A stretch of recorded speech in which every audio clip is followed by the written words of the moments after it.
Debate 93, você e o presidente recebemos e acolhemos com carinho e muito respeito aqui na 93 FM para todo o Brasil e o planeta por meio das retransmissoras, emissoras que estão retransmitindo, também pelos nossos canais do YouTube, a página do Facebook, o site da rádio, sempre com as transmissões para você que está nos acompanhando aqui agora. Vamos saudar, acolher com muito carinho, muito respeito o presidente da República, que nos dá o privilégio da sua presença por meio do vídeo. Presidente Jair Messias Bolsonaro, bom dia, bem-vindo à Rádio 93 FM.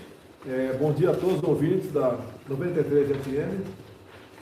Fico muito feliz e agradecido de poder falar ao vivo com vocês. E fica aberto, obviamente, a pergunta dos nossos ouvintes.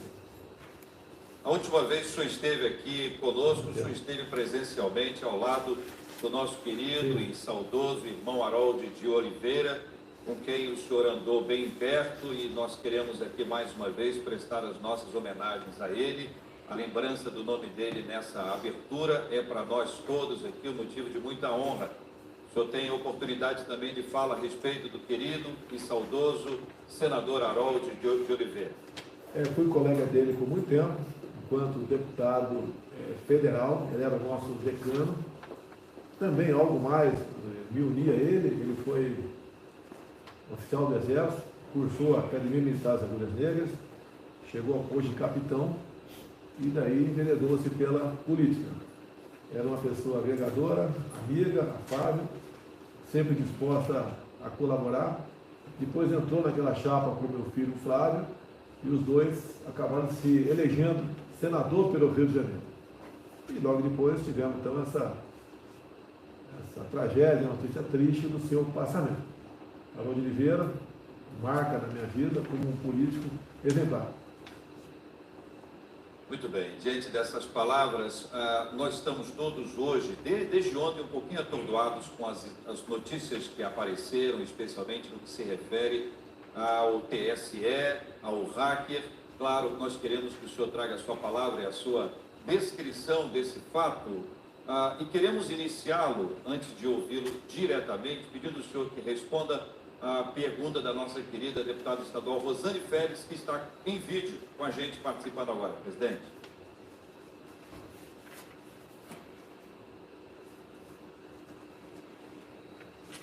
Olá, ouvintes do Debate 93, meu querido J.R. Vargas. Também quero cumprimentar o nosso presidente Jair Messias Bolsonaro. Presidente, a minha pergunta é sobre o tão polêmico voto impresso auditável, que aliás está sendo votado hoje na comissão, né?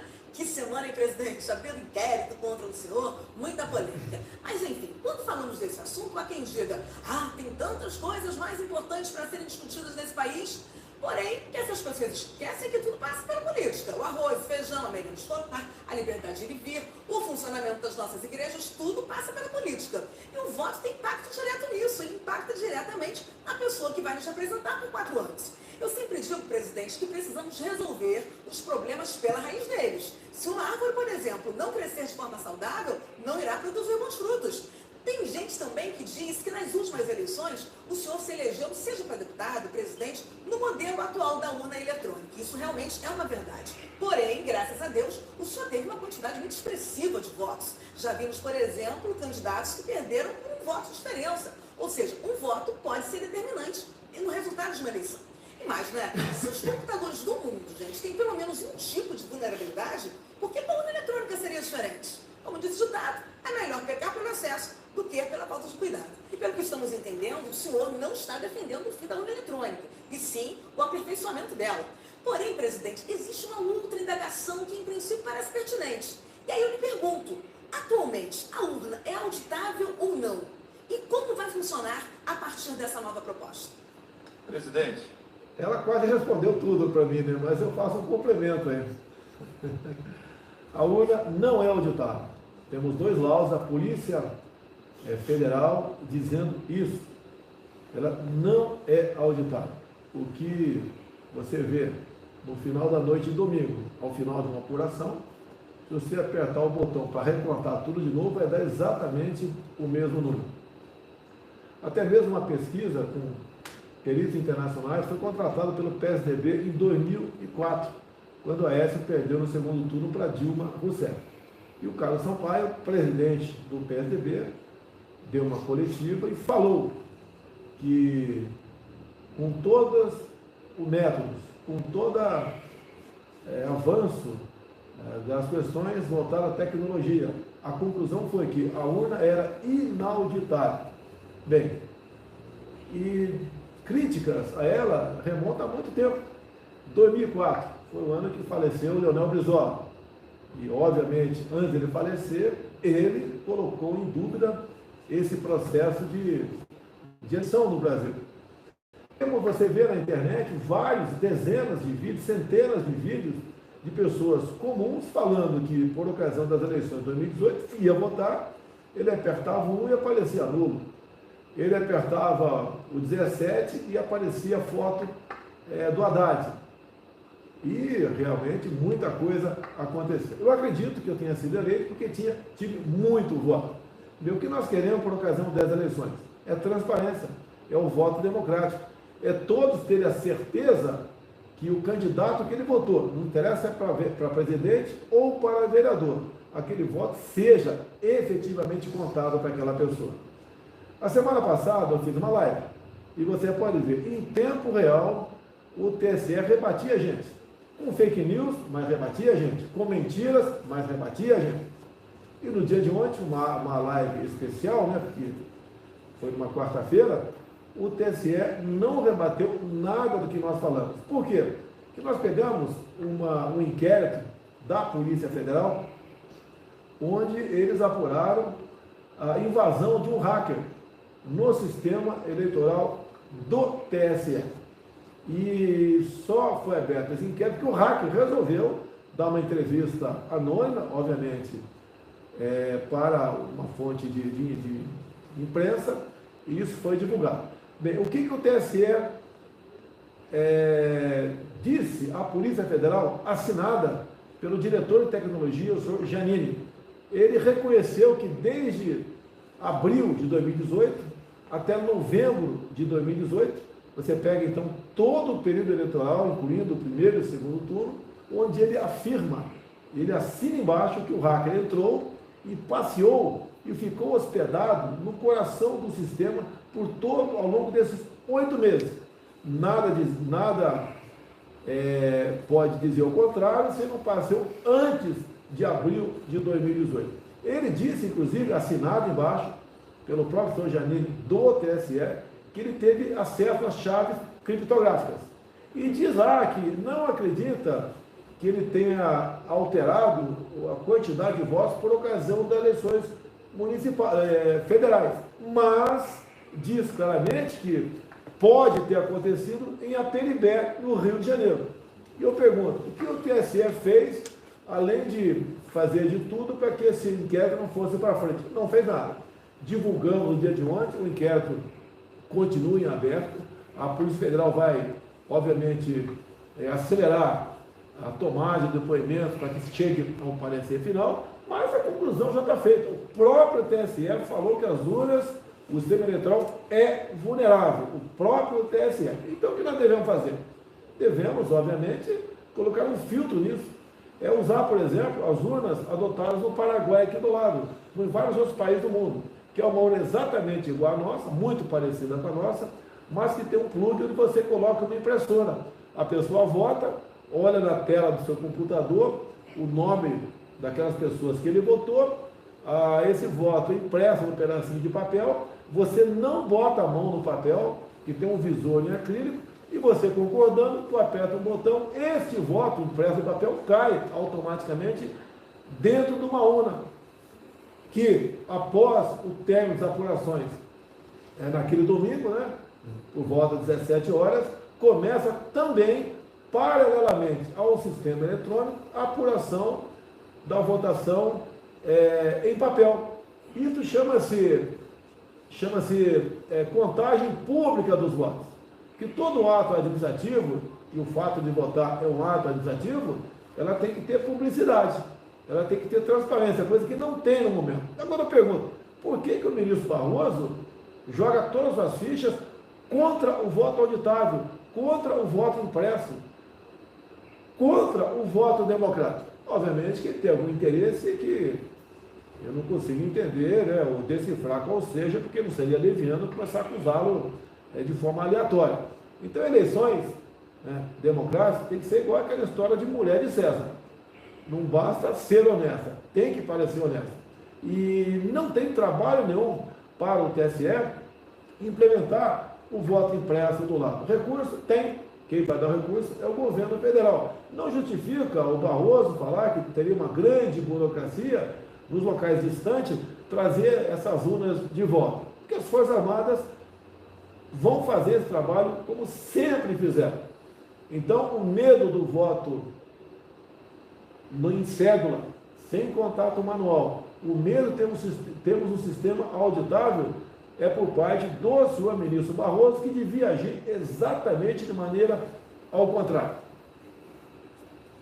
Diante da resistência dele, presidente, diante dos fatos obtidos a partir de ontem, os documentos aos quais o senhor se refere, nós tivemos também acesso a eles por meio das suas publicações no Twitter. Pergunta ao senhor, é possível então que haja, por meio da iniciativa do deputado Eduardo, a CPI? O caminho é esse para que se descubra exatamente o que está por trás desse hacker ou dos perigos que envolvem a eleição? Uma vez mais, ressaltando uma fala do senhor, que o senhor não está se referindo à eleição presidencial, mas às eleições como um todo, porque todas elas teriam este impacto, essa influência do hacker ou de qualquer outro hacker, né? Nós estamos falando de uma pessoa, né? Quando o senhor está falando sobre o hacker, nós estamos falando sobre um hacker, um jovem, bastante jovem ainda. Não se sabe se teriam outros e quais seriam esses interesses. Olha, toda vez, eu não sou especialista nessa área, né, mas temos informações, toda vez que alguém entra no computador, como esse do TSE, ele deixa rastro, chama-se log. Então, tudo que esse hack fez de abril a novembro de 2018, ele deixou suas pegadas no log. E tão logo começou o inquérito do Federal, o que o TSE fez? E está escrito lá, assinado pelo senhor Janine. Ele simplesmente apagou os logs. É a mesma coisa, num recinto, houve um crime, tem um corpo no chão, e você vai colher digitais. Só que o perito apaga as digitais, ele passa um pano em tudo quanto é local que poderia ter essa digital. Isso aí chama-se obstrução da justiça, isso é crime. E o TSE fez isso, apagou todas as pegadas. Agora, como você disse, um outro hack pode ter também invadido, pode ter pego a chave criptográfica, bem como o próprio TSE diz que um servidor teve a sua senha furtada, né? Pode ter sido até por espontânea vontade dada, mas o TSE diz que teve a senha furtada, bem como a senha de um ministro, Sérgio Banha, do próprio TSE. O próprio TSE disse isso. Então não existe mais o que acreditava no Barroso, dizendo que as urnas não são violáveis, elas são intransponíveis, elas são blindadas. Isso é mentira. Quer ver outra coisa do ministro Barroso? A gente se refere para me atacar, tá? Porque eles me acusam de tudo que acontece no Brasil. Ele diz que não é possível o voto em papel, tendo em vista a milícia, o PCC e o crime organizado, que teria acesso a esse papel quando o eleitor deixar de votar. Então mente descaradamente o ministro Barroso que o papel não vai para as mãos do eleitor. Fica dentro lá da sessão eleitoral, dentro lá de uma cédula. E repito, esse papel vai para dentro da cédula, vai para dentro da urna, sem contato manual por parte do eleitor. Isso vai automaticamente para lá. Agora, respondendo também, quando alguns perguntam para mim, né? O deputado e o presidente sempre foi eleito, por que desconfia agora? Bem, vamos lá. A tecnologia, os bancos investem uma fortuna para que o seu sistema não seja violado, para que hackers não entrem na sua conta e transfira para outra conta, né, o seu dinheiro.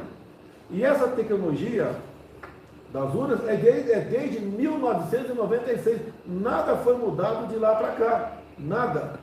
Então, se os bancos usassem a mesma tecnologia de 1996, está na cara que ninguém poderia confiar que ao ele ir no banco sacar o dinheiro do seu pagamento, aquele dinheiro estivesse lá. Então essa questão tem que ser atualizada, tem que ser modernizada dia a dia. A nossa urna eletrônica é de primeira geração, onde países outros que adotam esse sistema eletrônico, as urnas são de terceira geração.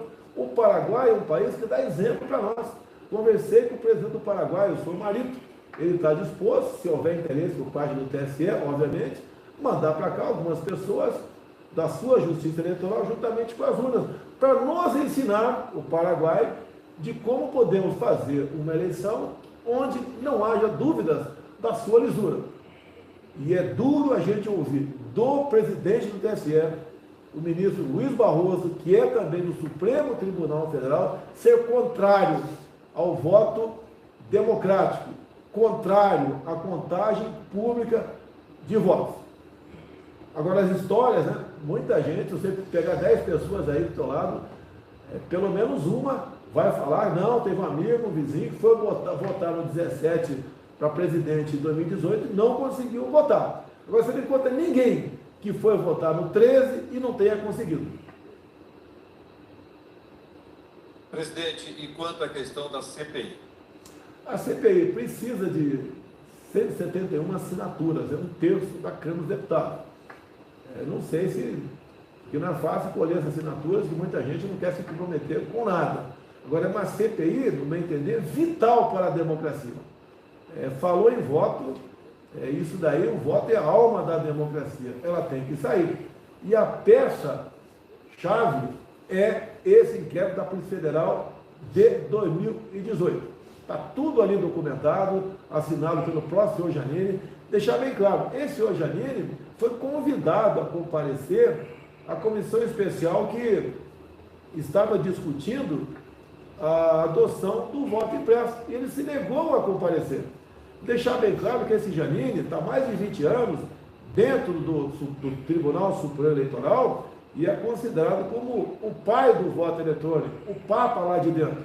E quando começou a aparecer essas questões, onde trouxe a público a desconfiança do voto eletrônico, a quantidade de indícios que te vinha apresentando, o que ele fez? Ele se demitiu. E para onde ele foi trabalhar?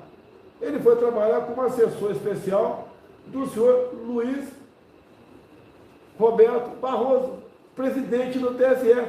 Então ele saiu de lá para tentar aí apagar o seu passado lá dentro, porque não compareceu à comissão especial. Ele se nega a discutir esse assunto. Às vezes que ele recebeu parlamentar do TSE, ele não admite que o parlamentar leve um assessor seu especialista nessa área. É sempre conversando com o parlamentar. Se for conversar comigo sobre isso, eu não tenho como discutir. Eu tenho que levar alguém que entenda do assunto para dentro do TSE. Então ele sempre se omitiu, ele sempre fugiu desse debate. Com essa CPI, seria com toda certeza o primeiro a ser ouvido. Porque ele teria que ser ouvido sobre aquilo que ele assinou por ocasião do inquérito da Polícia Federal de 2018. Aquela velha história. Isso favas contadas. Não podemos ter eleições duvidosas em 22. Queremos, o povo quer eleições limpas, democráticas, com a contagem pública dos votos. Dentro desse aspecto, caso não tenha êxito esse objetivo, caso os votos não sejam como o senhor traz a perspectiva dos votos auditáveis, se isso não for aprovado, se isso permanecer como está hoje, qual o posicionamento do senhor? Olha, eu acredito que teremos sucesso nessa empreitada. O povo, a grande maioria do povo, já entendeu do que está em jogo. Eu tenho falado, como falei para 10, 11 cidades no último domingo. Eu estava aqui na minha residência e falei por telão ou por sistema de som com o pessoal que estava na rua em São Paulo, aí em Copacabana, Rio de Janeiro, Fortaleza, Manaus, etc. Da possibilidade de nós nos reunirmos com o povo em São Paulo, que é a capital do estado que tem a maior densidade demográfica, para a gente fazer um apelo a mais para o Tribunal Superior Eleitoral e para o ministro Barroso. Agora, o povo tem que ser ouvido. Nós não queremos problemas no ano que vem. Nós queremos eleições limpas e não com a possibilidade grande termos uma eleição de carta marcada para eleger o ídolo do Barroso, que é o senhor Luiz Inácio Lula da Silva. Inclusive, já que estamos na rádio evangélica, peraí, vamos conversar. Permita aí 2 minutos. Quem é o senhor Luiz Barroso? Ele chegou ao Supremo por indicação do PT, por ter defendido um terrorista, Cesare Batista. Dentro do Supremo, ele começou a botar seu ativismo judicial a serviço da sua ideologia. Ele é favorável à legalização do aborto. Ele é favorável à legalização das drogas. Ele é favorável à diminuição do estupro de vulnerável. O que é isso? Se uma menina de 14 anos tem relações sexuais com um adulto, isso não é estupro. Acima de 14 anos. Abaixo de 14 anos, mesmo com o consentimento da menina, isso é estupro. E ele quer baixar essa idade de 14 para 12 anos. Eu pergunto, eu tenho uma filha que está fazendo 11 anos agora. A partir do ano que vem, se alguém barbado tiver relações com ela, com 12 anos de idade, qual é o meu comportamento? Recorrer à justiça? Não adianta. Alguém acha justo isso? Agora, esse mesmo Barroso, que acha que uma menina de 12 anos pode ter relações sexuais com um adulto, que ela sabe que está fazendo, ele mesmo é contra a redução da modalidade penal de 18 para 16 anos. Isso é um pequeno retrato do que é o senhor Luiz Roberto Barroso. E muitos têm medo de criticar o Supremo porque não só ele, como Alexandre de Moraes, têm tomado medidas que fogem ao mínimo de razoabilidade. O senhor Barroso mantém preso um deputado federal que usou da sua liberdade de expressão, mesmo a grande maioria da população não ter concordado com os termos do deputado, ele é inviolável por suas palavras, opiniões e votos. O senhor Alexandre de Moraes acusa todo mundo de tudo, bota como réu no seu inquérito sem qualquer base jurídica, para fazer operações intimidatórias, busca e apreensão, ameaça de prisão ou até mesmo prisão. É isso que ele tem fazendo. E a hora dele vai chegar, porque ele está jogando fora das 4 linhas da Constituição há muito tempo. Eu não pretendo sair das 4 linhas para questionar essas autoridades, mas acredito que o momento está chegando. Não dá para continuarmos com um ministro arbitrário, ditatorial, que não respeita a democracia, que não leu a Constituição, ou se leu, aplica de acordo com o seu entendimento para cada vez mais agredir não só a democracia, bem como atingir os seus objetivos dessa forma.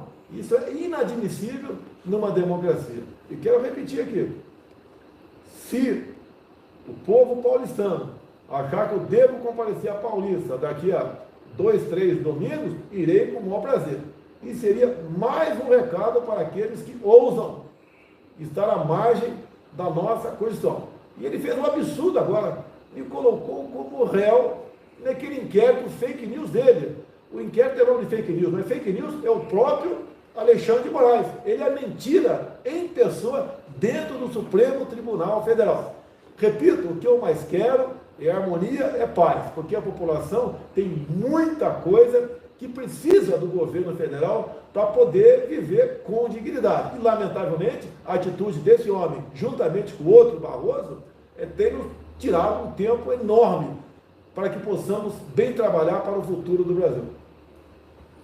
Muito bem, senhor presidente, conosco no debate 93 especial de hoje, aqui na Rádio 93 FM. Temos agora uma pergunta, vamos mudar de tema, vamos para um outro assunto. Quem participa com a gente agora é o pastor Silas Malafaia, que tem uma pergunta para o senhor. Querido amigo e presidente Bolsonaro, um dos antros de maior corrupção de governos Lula e Dilma foram as questões de obras em gerais. Só para você ter uma ideia, o polo petroquímico de Pernambuco, que o valor era 2 bilhões e 500 milhões de dólares, gastaram 17 bilhões e 900 milhões de dólares e continua lá, jogado. Polo Petroquímico do Rio de Janeiro, 6 bilhões o valor da obra, gastaram 14 bilhões e não aprontaram nada. Significa quase 100 bilhões de reais jogados fora. Poderia ser usado na saúde e evitado a morte de milhares e centenas de milhares de brasileiros na pandemia. O que seu governo está fazendo para estancar essa área de corrupção e obras inacabadas? Deus te abençoe. Primeiramente, dizer ao prezado Silas Malafaia, que foi o pastor que realizou meu casamento em 2008, né? Dizer que o nosso governo, mais do que falar em combater a corrupção, combateu a corrupção. Você pode ver, você não vê nenhuma notícia de corrupção em nosso governo, zero. Temos uma CPI aí de alguns 7 patetas, né, que querem me acusar de corrupção por uma vacina que eu não comprei, até porque não paguei um centavo por nada dessa vacina. Em 2015, o Brasil tinha prejuízo de dezenas de bilhões de reais nessa data. Em 2019, nós tivemos já lucro de dezenas de bilhões de reais. Essa diferença do negativo para o positivo está na casa de 110 bilhões de reais só em nosso governo. Poderia citar alguma coisa. Itaipu Binacional, que tinha um pequeno lucro ou não tinha lucro, somente o ano passado investiu na região noroeste do Paraná 2 bilhões e meio de reais.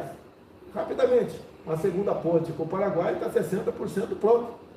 A extensão do aeroporto de Foz do Iguaçu, que começa nas próximas semanas a receber aeronaves de outros países. Olha os Correios, onde a corrupção, onde o mensalão começou em 2004. Os Correios também, que praticamente não davam lucro, o ano passado deu lucro de 1,5 bilhão de reais. Esse ano, pelo apurado até o momento, que vencemos o primeiro semestre, a projeção é que temos um lucro próximo a 3 bilhões de reais. Os próprios Correios, olha os servidores, né, os aposentados, que depende, obviamente, do Fundo de Previdência, o conhecido Postales. Nas mãos do PT, eles compraram papéis da Venezuela. Agora, o que eu poderia falar para o Silas Malafaia? Eu acabei de receber, 1 hora atrás aproximadamente, a visita, né? Não é visita, porque eu convidei para vir para cá, do presidente do BNDES. E ele, como havia pedido, veio fazer um relatório bastante extenso de tudo que o BNDES fez para o PT.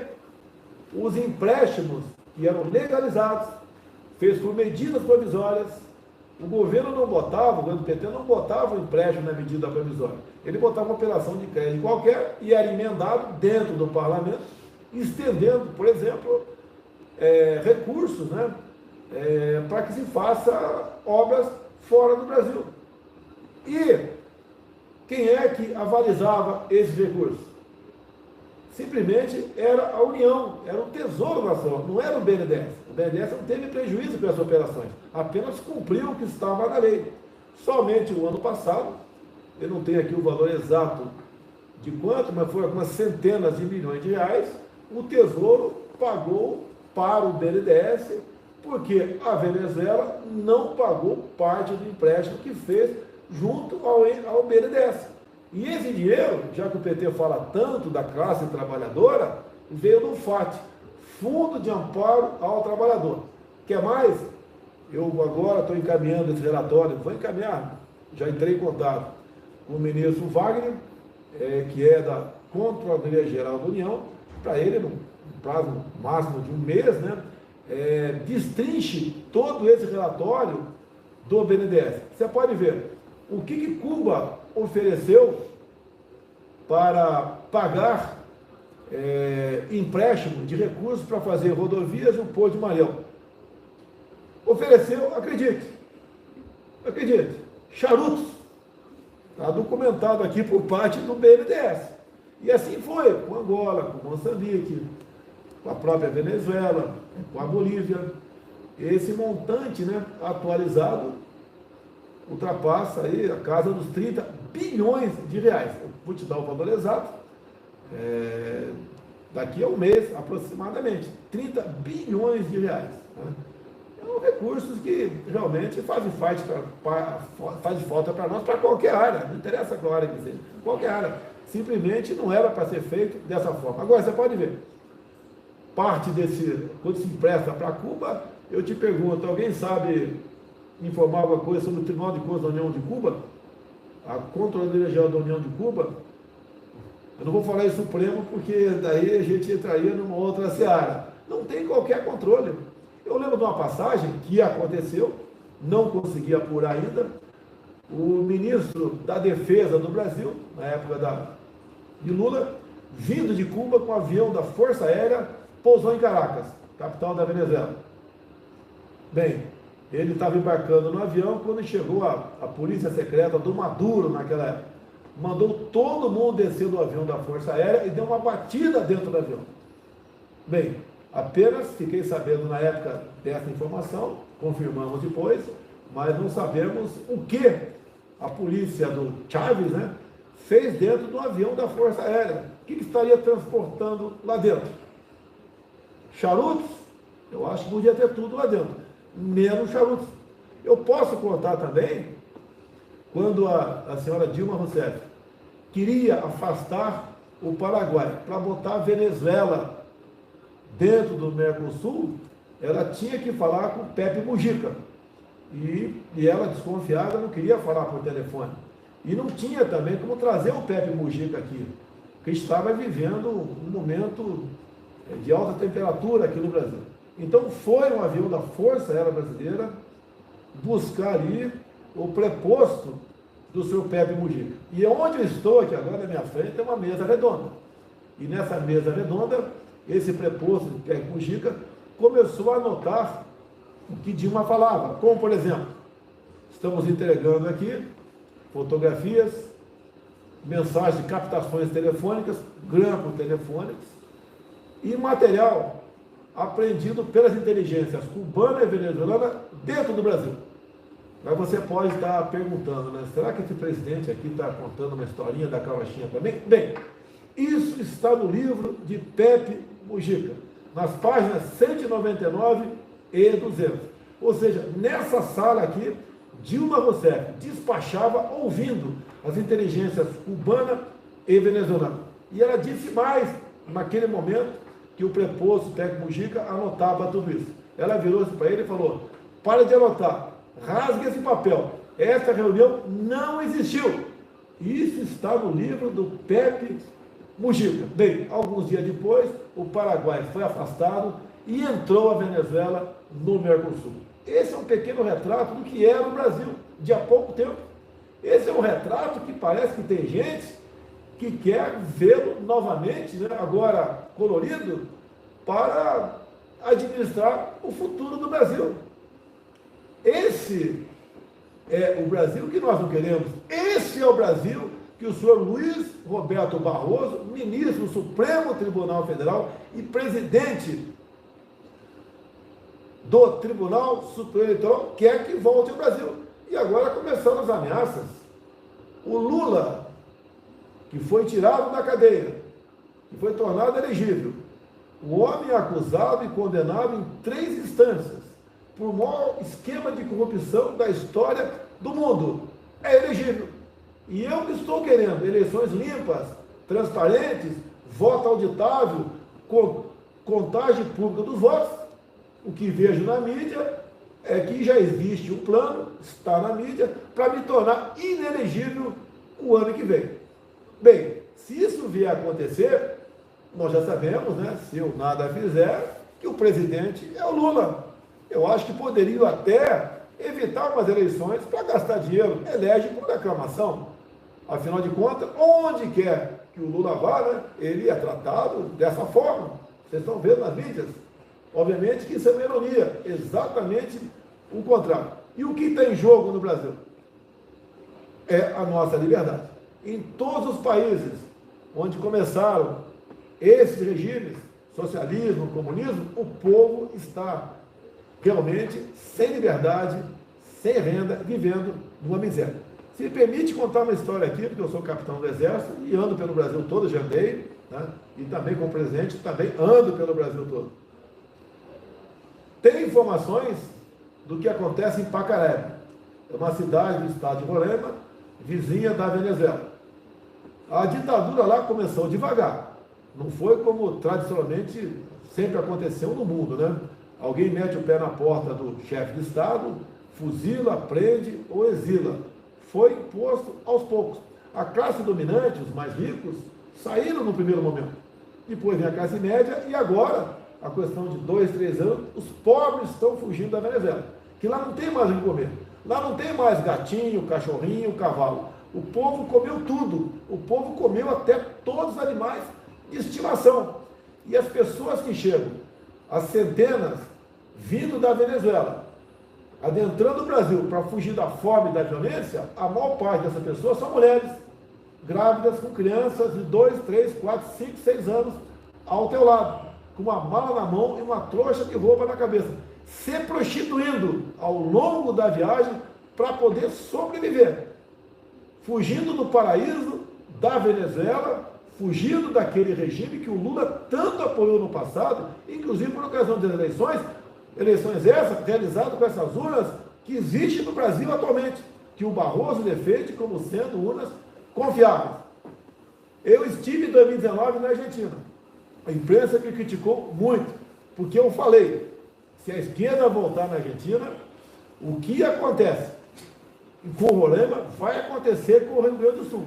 Haverá uma evasão, uma fuga do povo. O que está acontecendo no momento? A classe dominante está saindo da Argentina. Médicos argentinos estão fazendo revalida no Brasil, porque eles não querem voltar para o seu país. A Argentina está no caminho da Venezuela. E eu pergunto aos brasileiros, queremos isso para o nosso país? Se continuarmos acreditando no senhor Luiz Barroso, que deve alguma coisa para o PT, com toda certeza, alguma coisa o faz lutar contra o voto impresso como se fosse aí a vida dele. Se nós admitirmos aí, o nosso futuro estará comprometido. E dizer a vocês, para onde fugirá o nosso povo?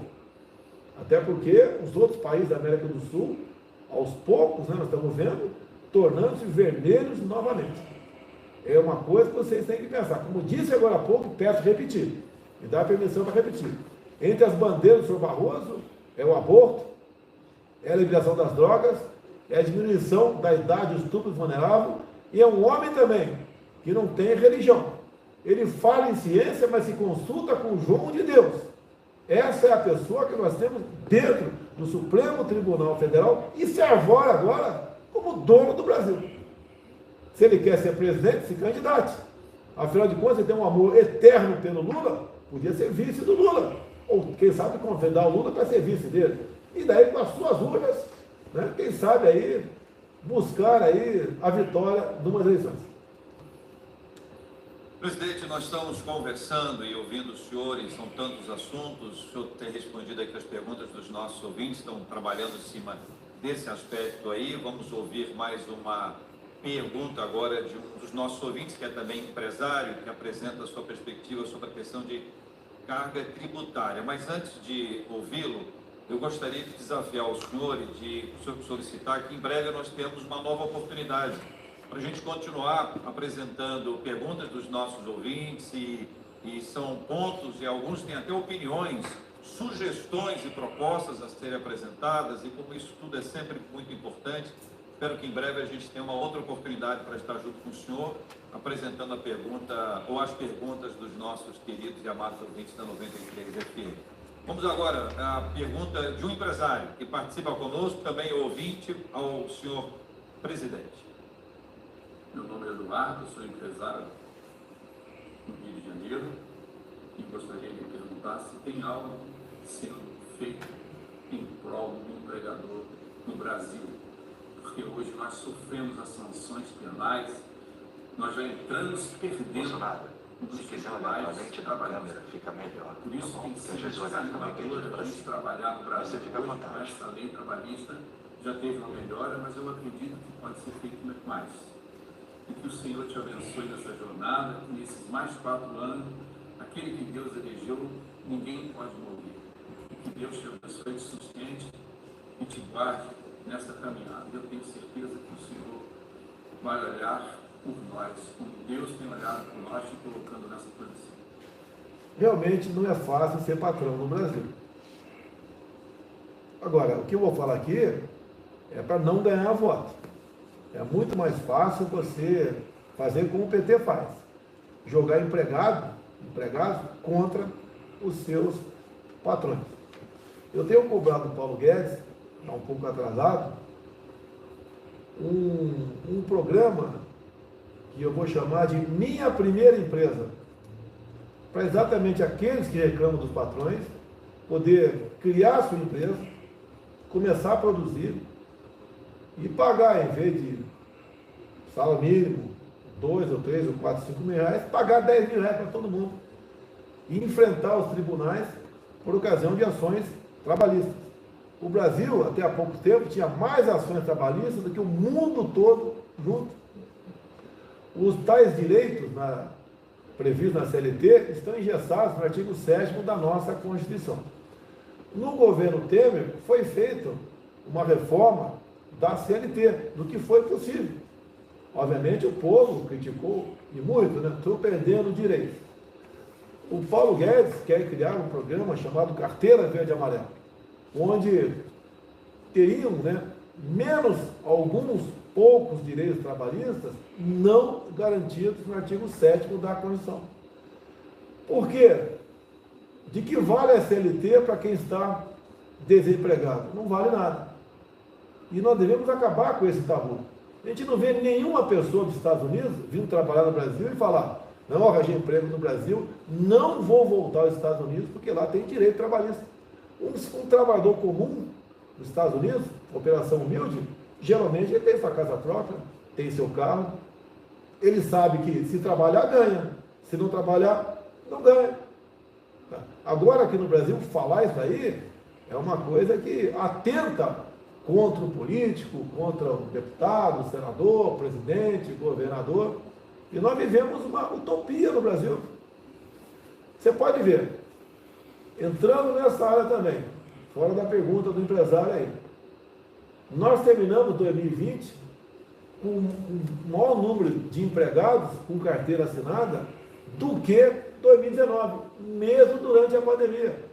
Nós estamos vivendo agora o primeiro semestre de 2021 com um pouco mais de 200 mil empregos criados com carteira assinada todo dia.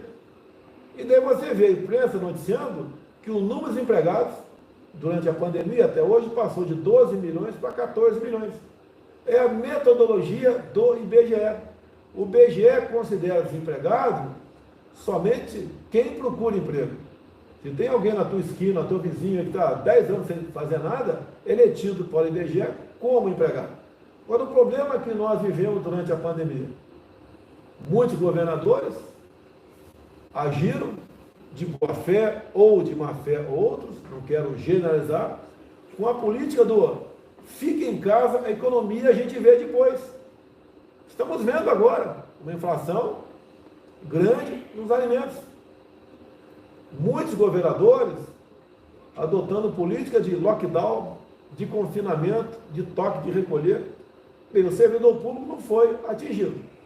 O servidor com carteira assinada, você vê na ponta que eu acabei de dizer para você, também não foi muito atingido. Porque fizemos programas aqui para manutenção de empregos, conhecido como Pronamp ou BEM, onde parte do salário desses trabalhadores nós bancamos. Uma pequena redução de carga horária e também uma pequena redução do valor recebido. Isso atingiu cheio da nossa parte, de forma positiva, por exemplo, o pessoal de bares e restaurantes, os demais trabalhadores do Brasil. E agora, a grande maioria, 38 milhões de pessoas que viviam da informalidade. Quem eram esses? É o que vendiam um churrasquinho de gato na rua, mas com toque de recolher ou medida restritiva não podia mais vender, o que vendia uma água no sinal, um biscoito na praia, um picolé na arquibancada do estádio de futebol. Eles perderam tudo.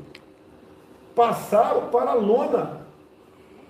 Muitos desses trabalhavam de manhã e à tarde para poder comer de noite. Foram trancafiados dentro de casa, de forma ditatorial por parte de muitos governadores e prefeitos. O prefeito do Rio de Janeiro fez isso. Agora, não se preocupou como esse cara ia viver. Vivendo o quê? Eu, em Brasília, andei em muitas comunidades e vi o que o pessoal tinha em casa. O que nós fizemos aqui? Criamos o programa conhecido como Auxílio Emergencial. 68 milhões se inscreveram nesse programa e receberam o auxílio emergencial. No primeiro momento, por 5 meses, de R$600. Isso por mês passou o Brasil a se endividar na casa dos 50 bilhões de reais. Depois fomos obrigados a reduzir para 300. E depois de alguns meses sem auxílio, voltamos de novo à carga. Hoje está em R$250. Alguns perguntam, queria ver o presidente sobreviver com isso. Realmente é difícil sobreviver com isso. Agora, o nosso endividamento chegou no limite. Não temos mais como pagar o auxílio emergencial. Queremos a volta da normalidade. Investimos onde para voltar à normalidade? Investimos na vacinação. Eu, particularmente, falei muito em tratamento precoce. Eu tomei aqueles medicamentos e fiquei bom no dia seguinte. Então, nós fizemos a nossa parte. Atendemos o mercado de pessoas que trabalhavam com carteira assinada e atendemos também aqueles que viviam da informalidade. Agora, dizer mais a vocês, critico 250, esse último auxílio emergencial, mas nunca criticaram o valor médio do Bolsa Família, que continua até hoje em R$192. E nós, em acordo, em negociação com a equipe econômica, que eu não posso dar uma ordem para a equipe econômica, eu não posso desequilibrar a economia, como muitos governadores e prefeitos fizeram, com aquela história do fica em casa, a economia a gente vê depois. Nós vamos, no mínimo, conceder a partir do final do ano um reajuste de 50% para o Bolsa Família. O ideal é chegar a R$400, que houve inflação de medicamentos. De medicamentos não, digo, de alimentos. E nós sabemos da dificuldade.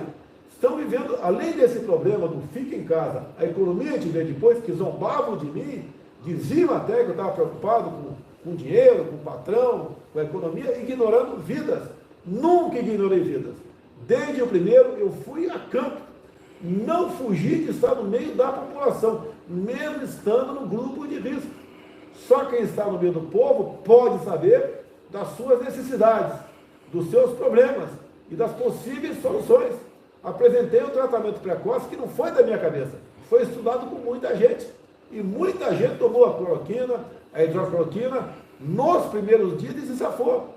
Deixo claro que a política do ministro Mandetta, nessa época, vá para casa, quando sentir falta de ar, procure o hospital. Pela primeira vez na história do mundo, nós ficamos sabendo que o tratamento para uma doença só podia ser realizado em fase hospitalar, quando a pessoa chegasse ao hospital quase morrendo sufocado.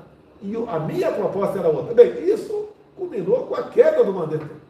Obviamente, não podíamos ter um ministro que não aceitasse o tratamento off-label.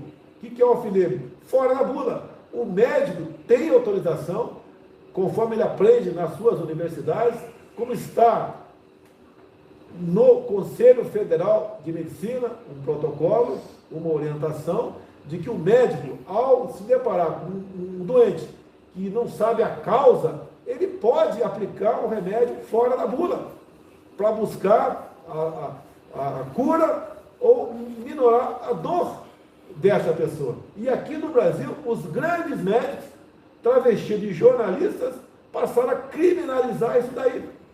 Você quer ver uma coisa, quando se fala em corrupção?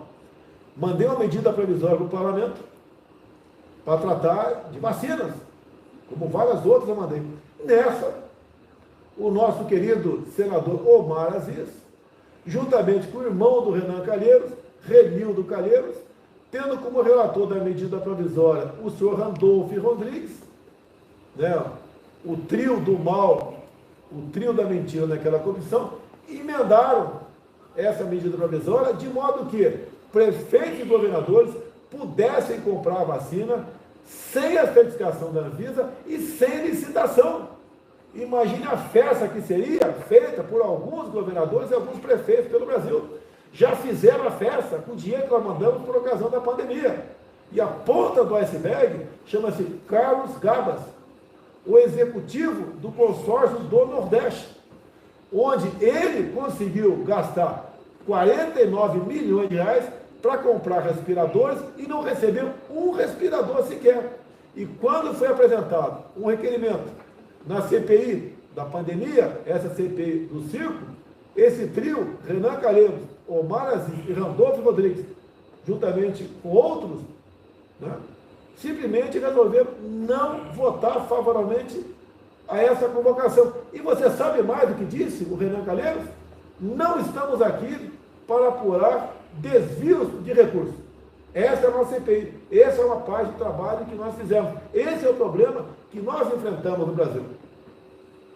Muito bem, senhor presidente. Uma última pergunta que nos foi encaminhada também por um dos nossos ouvintes, que também atua na área como empregador. Vamos ouvi-lo, porque isso tem a ver com os empregadores e com os empregados. Tem a ver com a nossa economia, com a vida diária, com o nosso povo. Eu sou Rafael Souza, agente de supermercados e supercompras. Gostaria de saber se na reforma tributária haverá alguma parte específica para o setor supermercadista, de forma que possa aliviar os impostos e, por tabela, aliviar o preço final ao consumidor. Olha, é a ideia da nossa equipe econômica a simplificação de impostos. As propostas estão no parlamento. Eu fiquei 28 anos dentro do parlamento e praticamente nada foi aprovado nesse sentido.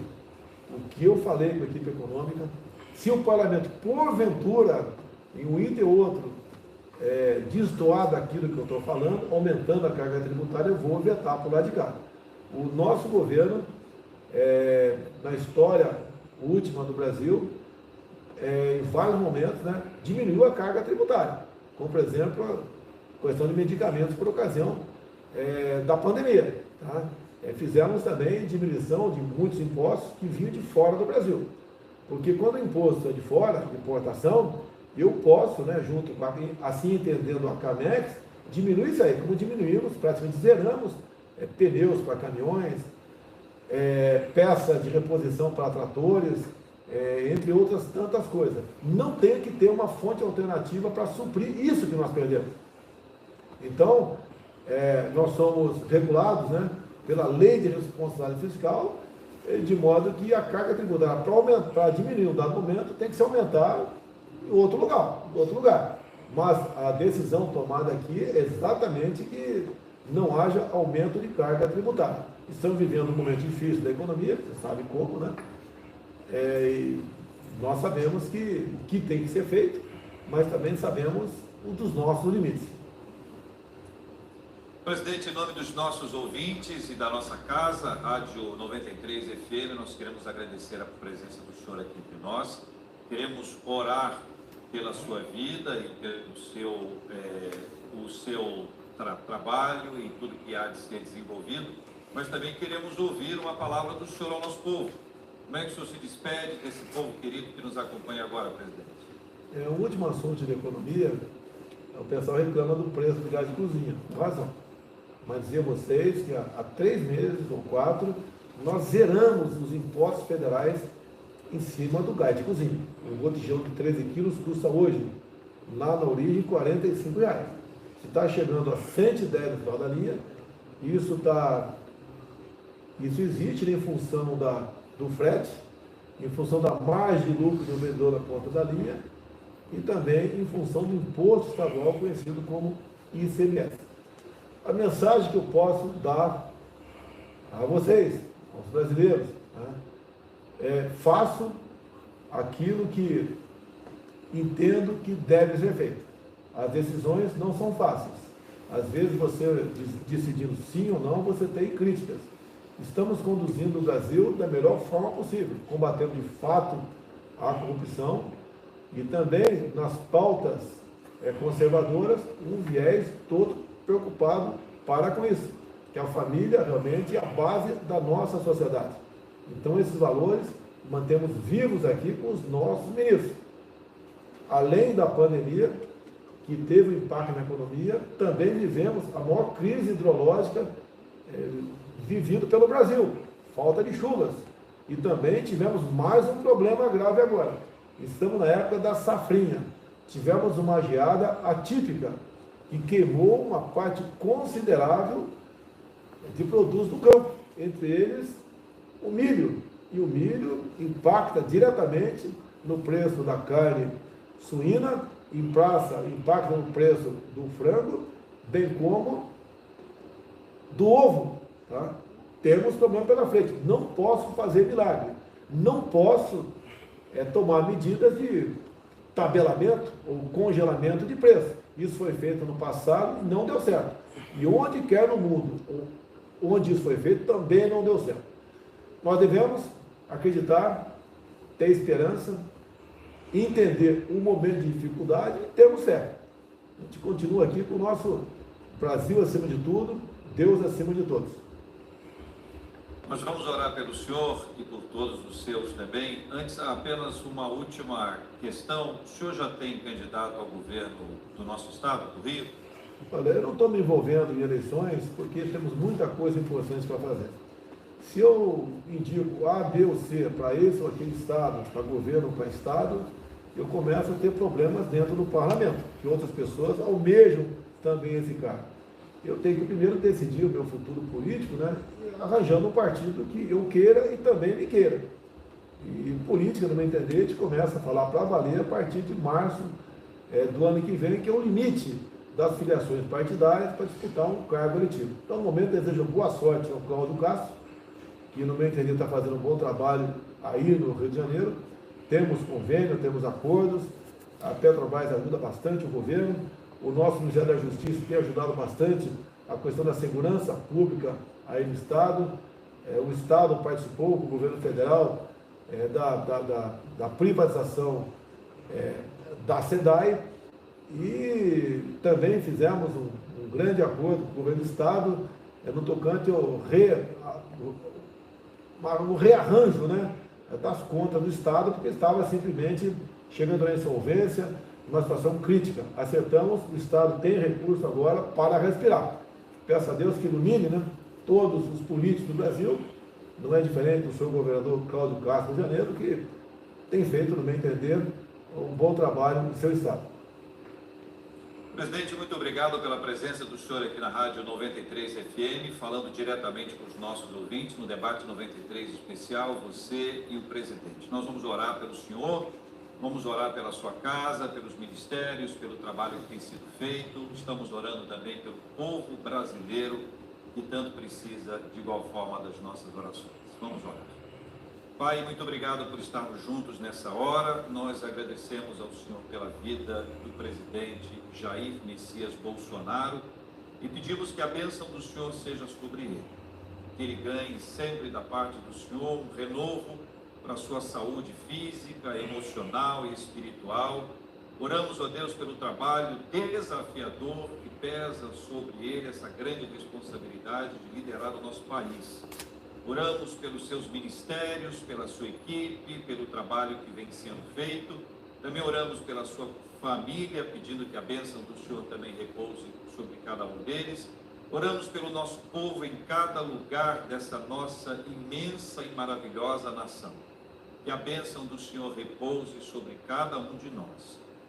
Oramos agradecidos e com fé, com o coração cheio de esperança e gratidão ao Senhor. Em nome de Jesus. Amém.